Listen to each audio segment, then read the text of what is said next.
It'll be really fast. Do you see how fast it was flew? Hello kapamilya, ngayong araw, magpapabakuna muna kami ng mga kiddos dito kasi sa Amerika. Kailangan kumpleto ang vaccines ng mga bata bago sila makapag face-to-face classes. Kaya talagang mahigpit sila pagdating dito. Pagkatapos naming magpa-vaccine, dumiretso na kami sa school nila dahil may meet and greet sila kasama ang kanilang mga teachers. Bago magsimula ang klase, kailangan Din nilang malaman kung anong room sila dahil sobrang laki ng school nila. Sobrang laki at kompleto rin ang facilities. Anong school dito required?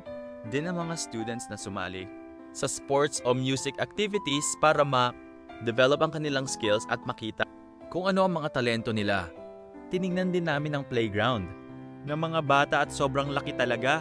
Siguradong mag-enjoy ang mga amo ko dito sa dami ng pwedeng paglaruan. Hanggang dito na lang muna kapamilya. Maraming salamat sa patuloy na suporta. See you sa next video.